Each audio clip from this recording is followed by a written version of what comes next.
ఈ 4,000 ఎకరాలకు సంబంధించిన ఈ ప్రతి రైతన్నకు నేను ఒకటే భరోసా ఇస్తా ఉన్నా. ఈ పెద్ద మనిషి చంద్రబాబు నాయుడు గారు రైతులకు ఇవ్వాల్సిన ఇన్పుట్ సబ్సిడీ ఖచ్చితంగా ఇవ్వాలి, ఇన్సూరెన్స్ సొమ్ము కూడా ఖచ్చితంగా రైతులకు అందరికీ కూడా రావాలి. ఏ రైతన్నకు కూడా ఇవి రాని పరిస్థితి ఎక్కడైనా ఉంది అని అంటే మాత్రం ప్రతి రైతన్నకు నేను ఒకటే చెప్తా ఉన్నా, కళ్ళు మూసుకుంటే సంవత్సరం అయిపోయింది, కళ్ళు మూసుకుంటే మరో 3 ఏళ్ళు ఓపిక పట్టండి, వచ్చేది మన ప్రభుత్వమే. మన ప్రభుత్వం వచ్చిన ఒక నెలకే ప్రతి రైతన్న ముఖంలో సంతోషం చేసేట్టుగా వాళ్ళకి రాని ఇన్సూరెన్స్ ని ఇప్పిస్తా, ఇప్పుడున్న ఇన్పుట్ సబ్సిడీ ఇస్తాను.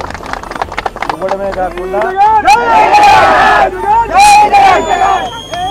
కాకుండా ప్రతి రైతన్నకు 2023లో ఏ రకంగా ప్రతి రైతన్నకు 50,000 రూపాయలు మళ్ళా ఇచ్చినట్టుగా ఆ డబ్బు కూడా మళ్ళా ఇచ్చే కార్యక్రమం కూడా ఖచ్చితంగా ప్రతి రైతన్నకు నేను భరోసా ఇచ్చి నేను విషయం చెప్తాను. అధికారంలో మనం లేము, ప్రతిపక్షంలో మనం ఉన్నాం. అంతో ఇంతో చేసే కార్యక్రమం మాత్రం ఖచ్చితంగా చేసే కార్యక్రమం. అది రాబోయే రోజుల్లో అవినాష్తో నేను మాట్లాడుకుని అవినాష్ ప్రతి రైతు మేలు జరిగేట్టుగా, ఎంతో కొంత మేలు జరిగేట్టుగా అవినాష్ ద్వారా అది చేయించే కార్యక్రమం కూడా చేస్తాం.